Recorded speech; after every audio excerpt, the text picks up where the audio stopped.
Hello guys, ഞാനിന്ന് എൻ്റെ MG-ZS EVയുടെ ഒരു ലോങ് ടേം വീഡിയോ ചെയ്യാമെന്നാണ് വിചാരിച്ചേക്കണേ. കുറേ നാളായി യൂട്യൂബിൽ വീഡിയോ ഒക്കെ ഇട്ടിട്ട്. ആക്ച്വലി ഭയങ്കര മടിയാണ് യൂട്യൂബിൽ വീഡിയോ ഇടാനായിട്ട്. ഇതിനൊരു പാഷൻ ആക്ച്വലി വേണം റെഗുലറായിട്ട് വീഡിയോ ഒക്കെ ഇടണമെങ്കിൽ. എനിക്കുണ്ട്, പക്ഷെ ഇങ്ങനെ വീഡിയോ ഇങ്ങനെ എടുത്ത് എഡിറ്റ് ചെയ്ത് ഇടണ കാര്യമൊക്കെ ഓർക്കുമ്പോൾ മടിയാവും. പിന്നെ വീഡിയോ എടുക്കില്ല, അതാണ് സംഭവം. എന്തായാലും ഇന്ന് ഞാൻ ZS EVയുടെ ഒരു റിവ്യൂ ചെയ്യാം എന്ന് വിചാരിച്ചേക്കുക. എൻ്റെ അടുത്ത് ഇപ്പോൾ ഈ വണ്ടി ഓൾമോസ്റ്റ് ഒരു 3 to 4 അല്ല അതിൽ കൂടുതലായിട്ടുണ്ട്. 3 to 4 to 5 months ആയിട്ടുണ്ട്. വണ്ടി ടോട്ടലി ഒരു 15,000 കിലോമീറ്റർ ക്ലോക്ക് ചെയ്തിട്ടുണ്ട്. അതിൽ 8,000 കിലോമീറ്ററിന് മുകളിൽ ഞാനാണ് യൂസ് ചെയ്തേക്കണേ. ബാക്കി ഒരു 7,000 കിലോമീറ്റർ ഇതിൻ്റെ ഫസ്റ്റ് ഓണറാണ് യൂസ് ചെയ്തേക്കണേ. ഈ വണ്ടി ഞാൻ ജസ്റ്റ് ഒരു 6 month പഴക്കമുള്ളപ്പോൾ എൻ്റെ പേഴ്സണൽ യൂസിന് വേണ്ടി എടുത്തതാണ്. വിൻസർ എടുക്കാനായിരുന്നു പ്ലാൻ. അപ്പോൾ എനിക്കിത് നല്ലൊരു ഓഫറിന് കിട്ടിയപ്പോൾ ഞാൻ എടുത്തതാണ്. ആക്ച്വലി അപ്പോൾ എനിക്കിതിൻ്റെ റിവ്യൂ ചെയ്യാം എന്നൊരു പ്ലാൻ വന്നു. റിവ്യൂ പറയാനായിട്ടാണെങ്കിൽ ഇതിലുള്ളത് ആക്ച്വലി ഒരു 50.3 kW ഒരു ബാറ്ററിയാണ്. എന്തോ 170 bhp എന്തോ ഉണ്ട് ഇതിന്. എനിക്കിത് നല്ലൊരു ഡീലിന് കിട്ടിയോണ്ടാണ് ഞാൻ ഈ വണ്ടി എടുക്കാൻ പ്ലാൻ ചെയ്തത്. അല്ലെങ്കിൽ ഞാൻ വിൻസർ തന്നെ എടുത്താണ്. വിൻസർ പ്രോ ഞാൻ ബുക്ക് ചെയ്തായിരുന്നു ലോഞ്ച് ചെയ്യണ എൻ്റെ വാർത്ത അറിഞ്ഞപ്പോൾ തന്നെ. പക്ഷേ അതിൻ്റെ ഇടയിൽ ഇത് വന്നപ്പോൾ ഞാൻ അത് ക്യാൻസൽ ചെയ്തിട്ട് ഞങ്ങൾ എടുത്തു. വണ്ടി പുതിയത് എടുക്കാൻ പോണവരോട് എനിക്ക് എന്താ പറയാനുള്ളതെന്ന് വെച്ച് കഴിഞ്ഞാൽ, ഇനിയൊരു 22 lakh ഒക്കെ മുടക്കി അല്ലെങ്കിൽ 23 lakh മുടക്കി വണ്ടി പുതിയത് എടുക്കുന്നതിനോട് എനിക്ക് വലിയ അഭിപ്രായമില്ല. പക്ഷെ നിങ്ങൾക്ക് യൂസ്ഡ് വാങ്ങിക്കാം. നല്ല കുഴപ്പമില്ലാത്ത പ്രൈസിന് കിട്ടുവാണെങ്കിൽ ഒരു 16 to 17 lakh യൂസ്ഡ്, അധികം ഓടാത്ത ഒരു 10,000 കിലോമീറ്റർ അല്ലെങ്കിൽ ഒരു 20,000 കിലോമീറ്റർ താഴെ ഓടിയേക്കണ വണ്ടി നിങ്ങൾക്ക് കിട്ടുവാണെങ്കിൽ നിങ്ങൾക്ക് നല്ലൊരു ഓപ്ഷനാണ് ഇപ്പോഴും. കാരണം വിൻസർ EV Pro 21 lakh എന്തുവാണ് ഓൺ റോഡ്. അതിനും ഈ സെയിം അതിന് 53 kW ബാറ്ററി, ഇതിന് 50.3 kW. ചെറിയൊരു 2 kW ബാറ്ററിയുടെ വ്യത്യാസമുള്ളൂ. സോ റേഞ്ചിൻ്റെ കാര്യത്തിൽ ഭയങ്കര വലിയ വ്യത്യാസമൊന്നും വരാൻ പോണില്ല. പിന്നെ ഡ്രൈവിങ്ങിൻ്റെ ആസ്പെക്റ്റിൽ നോക്കുകയാണെങ്കിൽ വിൻസർ ഞാൻ ഒരുപാട് യൂസ് ചെയ്തിട്ടുണ്ട്. എൻ്റെ ബ്രദറിൻ്റെ ഇരിക്കുന്ന വിൻസറാണ്. സോ ഡ്രൈവിങ് ആസ്പെക്റ്റിൽ നോക്കുമ്പോൾ ZS EV ഫാർ ഹെഡാണ് വിൻസറിനേക്കാളും. പവർ ആയിക്കോട്ടെ, ഡ്രൈവിങ്ങിൻ്റെ ഒരു ഫീൽ ആയിക്കോട്ടെ, കാര്യങ്ങൾ ഒക്കെ ആയിക്കോട്ടെ, വിൻസറിനേക്കാളും ഫാർ ഹെഡാണ് ZS EV യൂസ് ചെയ്യാനായിട്ട്. പിന്നെ ഇച്ചിരി കൂടി ക്വാളിറ്റി നമുക്ക് എവിടെയൊക്കെ ഫീൽ ചെയ്യും വണ്ടിയുടെ ഇൻറ്റീരിയറിൽ. കാരണം ഈ വണ്ടി ലോഞ്ച് ചെയ്ത് എന്തോ 30 lakh എന്തോ ആയിരുന്നു ഫുൾ ഓപ്ഷൻ ആ സമയത്ത് ഉണ്ടായിരുന്നത്. ഇപ്പോഴാണ് ഫുൾ ഓപ്ഷൻ ഓഫറൊക്കെ കഴിഞ്ഞിട്ട് എന്തോ 24 lakh എന്തൊക്കെ കൊടുക്കുന്നത്. അതെനിക്ക് തോന്നുന്നു പുതിയ ZS ഇറക്കാൻ വല്ല പ്ലാൻ ഉണ്ടാവും MG സൈഡിൽ നിന്ന്. അതായിരിക്കും ഇത്ര ഓഫറിന് വണ്ടി ഇപ്പോൾ കൊടുക്കുന്നത്. 24 lakh ഒന്നും കൊടുത്ത് ZS EV ഇപ്പോൾ എടുക്കുന്നതിനേക്കാൾ ഫാർ ബെറ്റർ 21 lakh കൊടുത്തിട്ട് MG വിൻസർ എടുക്കണമായിരിക്കും. ബട്ട് യൂസ്ഡ് മാർക്കറ്റിൽ 20,000 കിലോമീറ്റർ താഴെ ഓടിയ വണ്ടി നല്ലതൊക്കെ ഉണ്ടെങ്കിൽ ഇതൊരു കിടിലൻ ഓപ്ഷനാണ്. ഒരു 15 to 17 lakh ഇടയിൽ കിട്ടുവാണെങ്കിൽ അടിപൊളിയാണ്. ഇതിൻ്റെ റേഞ്ച് എനിക്ക് ഓൾമോസ്റ്റ് ഒരു നല്ല ഒരു EV ഓടിക്കേണ്ട ഒരു രീതിയുണ്ട്. ആ രീതിയിൽ നമ്മൾ ZS EV ഓടിക്കുകയാണെങ്കിൽ എങ്ങനെ പോയാലും ഒരു 350 കിലോമീറ്റർ അല്ലെങ്കിൽ ഒരു 360 കിലോമീറ്റർ കിട്ടും. നമ്മൾ വലിയ ശ്രദ്ധയൊന്നും ഇല്ലാണ്ട് സാധാരണ ഒരു പെട്രോൾ കാർ യൂസ് ചെയ്യണ പോലെ ഒക്കെയാണ് യൂസ് ചെയ്യണമെങ്കിൽ എന്തായാലും മിനിമം ഒരു 300 അല്ലെങ്കിൽ 300-310 കിലോമീറ്റർ എന്തായാലും വണ്ടിക്ക് കിട്ടും. ഇതിന് പിന്നെ വരുന്നത് 8 year അല്ലെങ്കിൽ 1,60,000 കിലോമീറ്റർ വാറണ്ടിയാണ്. ഇപ്പോൾ വരുന്ന വിൻസറിനും മിക്ക EVകൾക്കും 15 വർഷത്തെ ബാറ്ററി വാറണ്ടി പറയുന്നുണ്ട്. കുറച്ച് ടേംസ് ആൻഡ് കണ്ടീഷൻസ് ഒക്കെ അവർ പറയുന്നുണ്ട്. അതെനിക്ക് ഡീറ്റെയിൽ ആയിട്ട് എന്താണെന്ന് എനിക്കറിയില്ല. പക്ഷേ ഇതിന് 8 years ആണ് വാറണ്ടി വരുന്നത്.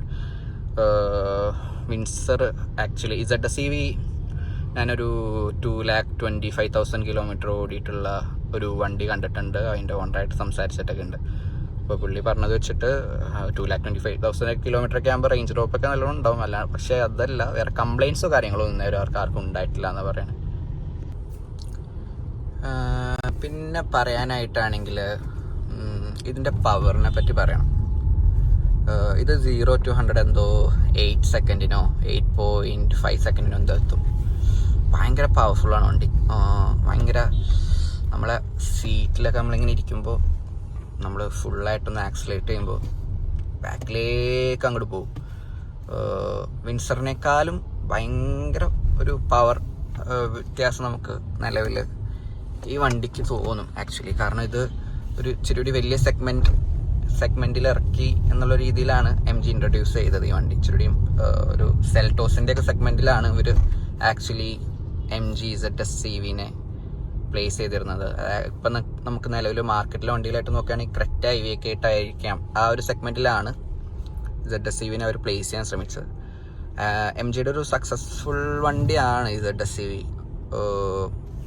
ഇവർക്ക് ആദ്യം ഇന്ത്യയിൽ ഒരു മൂവ്മെൻ്റ് ഉണ്ടാക്കിയൊരു വണ്ടിയാണ് ZS-CV. അത്യാവശ്യം സെയിൽസ് അവർക്ക് കിട്ടിയിട്ടുണ്ട് ഈ വണ്ടിയിൽ നിന്ന്. അതുപോലെ തന്നെ അത്യാവശ്യം നല്ല യാത്രാസുഖമുണ്ട്. സ്പേസ് ഒക്കെ നോക്കുകയാണെങ്കിൽ ബാക്കിൽ ZS-CVയിൽ ഒരു 2 മാക്സിമം 3 പേർക്ക് ഇരുന്ന് ഭയങ്കര കംഫർട്ടബിളായിട്ട് പോകണമെങ്കിൽ 2 പേർക്ക് ഇരിക്കാനേ പറ്റുള്ളൂ. അതല്ലാത്തൊരു രീതിയിലാണെങ്കിൽ 3 പേർക്ക് ഇരുന്ന് പോകാൻ പറ്റും. പക്ഷേ വിൻസറിൽ നമുക്ക് 4 പേർക്ക് ബാക്കിൽ ഇത്തിരി ടൈറ്റ് ആവുകയാണെങ്കിലും ബാക്കിൽ 4 പേർക്ക് ഇരിക്കാനുള്ളൊരു സ്പേസ് ഉണ്ട് വിൻസറിൽ. ഇതിലൊരു 3 പേർക്ക് 3 പേര് ഇരിക്കുമ്പോൾ തന്നെ ടൈറ്റ് ആവും ബാക്കിൽ. പിന്നെ പറയാനായിട്ട് ഞാൻ ഈ വണ്ടിയിൽ യൂസ് ചെയ്യുന്നത് വീട്ടിലെ ഹോം ചാർജർ 3.3 kW-ഒക്കെയാണ്. അപ്പോൾ യൂഷ്വലി ഒരു 40% ഒക്കെ ആകുമ്പോൾ ഞാൻ വീട്ടിൽ രാത്രി വരുമ്പോൾ കുത്തിയിടാറാണ് പതിവ്. അങ്ങനെ രാത്രി വന്ന് ഒരു 40% കുത്തിയിട്ട് രാവിലെ എണീക്കുമ്പോൾ ഫുൾ ചാർജ് ആയിട്ടുണ്ടാവും. ഇൻ കേസ് ഒരു 10% 15% എത്തുമ്പോൾ കുത്തുവാണെങ്കിൽ രാവിലെ ഒരു 9 മണിയാകുമ്പോൾ വന്ന് നോക്കുമ്പോൾ ഫുൾ ചാർജ് ആയിട്ടുണ്ടാവില്ല, ഒരു 90 ഒക്കെ ആയിട്ടുണ്ടാവുള്ളൂ. ഇതിൻ്റെ ഫുൾ ഓപ്ഷനിൽ കമ്പനി 7 kW കൊടുക്കുന്നുണ്ട് ചാർജർ. എൻ്റെ ഫുൾ ഓപ്ഷൻ്റെ തൊട്ടടിയിലുള്ളതായതുകൊണ്ട് എനിക്ക് 3.3 kW ചാർജറേ ഉള്ളൂ വണ്ടിക്ക്. അതുകൊണ്ട് എന്നാലും 40 അല്ലെങ്കിൽ ഒരു 35% കുത്തിക്കഴിഞ്ഞാൽ സുഖമായിട്ട് 100% ആയിക്കോളും. 3.3 kW ആവശ്യമുള്ളൂ അപ് ടു ഒരു 50 kW ബാറ്ററി വരെയുള്ള വണ്ടികൾക്ക് എന്നാണ് എൻ്റെ ഒരു അഭിപ്രായം. 75 kW വണ്ടികൾക്കൊക്കെ ഇപ്പോൾ കമ്പനി ഫുൾ 7 kW ചാർജർ തന്നെ കൊടുക്കണേ. 3.3 kW 75 kW ഉള്ള വണ്ടി ചാർജ് ചെയ്യാന്ന് പറഞ്ഞു കഴിഞ്ഞാൽ ഒരുപാട് ടൈം ടേക്ക് ചെയ്യും. അതൊരിക്കലും പ്രാക്ടിക്കൽ അല്ല. 50 kW വരെയുള്ള വണ്ടികളിലൊക്കെ ഒരു 3.3 kW ചാർജർ തന്നെ ധാരാളം മതി. പിന്നെ പുറത്തൊക്കെ പോകുമ്പോൾ ഇൻ കേസ് ചാർജ് ചെയ്യാനായിട്ടാണെങ്കിൽ നമുക്ക് ലോങ് ഒക്കെ പോകുമ്പോഴാണെങ്കിലും ഇത് എനിക്ക് 60 kW വരെ സപ്പോർട്ട് ചെയ്യും ഫാസ്റ്റ് ചാർജിങ്. ഒരു 45 minutes വരെയൊക്കെ കൊണ്ട് ഫുൾ ചാർജ് ആവില്ല. 90% 85% ആവുള്ളൂ. കാരണം അത് കഴിയുമ്പോൾ ഭയങ്കര സ്ലോ ആവും. അത് ഈ വണ്ടിയല്ല, എല്ലാ വണ്ടിയും അങ്ങനെയാണ് ഇലക്ട്രിക്കിൻ്റെ. പക്ഷേ എന്നാലും ഒരു 80-85% ചാർജ് ഉണ്ടെങ്കിലും നമുക്ക് സുഖമായിട്ടൊരു 300 കിലോമീറ്ററൊക്കെ ഓടിച്ചെത്തിക്കാൻ പറ്റും. ലോങ് പോകാനായിട്ടും ഈ വണ്ടി ഇച്ചിരി മേക്ക് സെൻസ് ആവാൻ കാരണം എന്ന് വെച്ചാൽ ഇപ്പോൾ പ്രത്യേകിച്ച് യൂസ്ഡ് മാർക്കറ്റിൽ ഈ വണ്ടി ശരിക്കും മേക്ക് സെൻസ് കാരണം എന്ന് വെച്ചാൽ ഇതിന് കംപ്ലയിൻസ് കുറവാണ്. ZS-CVക്ക് ടാറ്റയുടെ വണ്ടികളായിട്ട് നോക്കുമ്പോൾ, ഇലക്ട്രിക് വണ്ടികളായിട്ട് നോക്കുമ്പോൾ ZS-CVക്ക് കംപ്ലയിൻസ് കുറവാണ്. പിന്നെ നെക്സോണിനൊക്കെ 40 kW മാക്സ്, ഈ ഇറങ്ങിയ വണ്ടിക്ക് 45 kW വരെ എത്തിയിട്ടുള്ളൂ ബാറ്ററി നെക്സോണിനൊക്കെ. ഇതിന് 50 kW അവർ അന്നേ കൊടുത്തിട്ടുണ്ട്. അതാണ് ഈ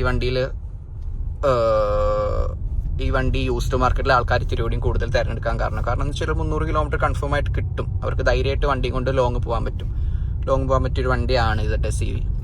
അതുകൊണ്ട് തന്നെയാണ്. പിന്നെ എല്ലാ ആസ്പെക്റ്റിലും ഒരു ഹയർ സെഗ്മെൻറ്റ് വണ്ടിയാണ്. പവർ ആയിക്കോട്ടെ, എൻ്റെ വണ്ടിയുടെ സൈസ് ആയിക്കോട്ടെ, കാര്യങ്ങളെല്ലാം ഒരു ഹയർ സെഗ്മെൻറ്റ് വണ്ടിയായിട്ടുള്ളൊരു കോമ്പറ്റീഷനിലാണ് ZS-CV വരുന്നത്. അതുകൊണ്ട്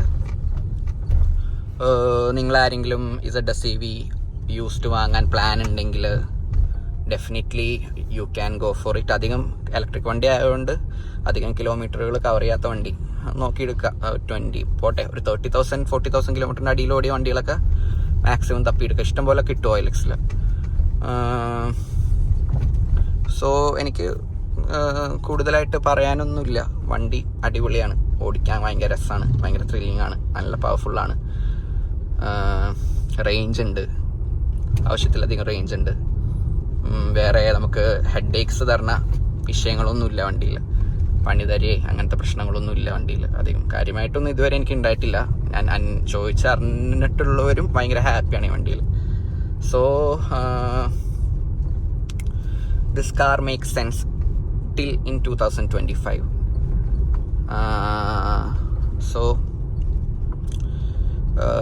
ആർക്കെങ്കിലും വാങ്ങിക്കാൻ പ്ലാൻ ഉണ്ടെങ്കിൽ definitely you can go for it. എന്തെങ്കിലും ഡൗട്ട്സോ വേറെ എന്തെങ്കിലും കാര്യങ്ങളൊക്കെ അറിയണമെന്നുണ്ടെങ്കിൽ ജസ്റ്റ് കമൻറ്റ് ചെയ്താൽ മതി, ഞാൻ എന്തായാലും റെസ്പോണ്ട് ചെയ്യാം.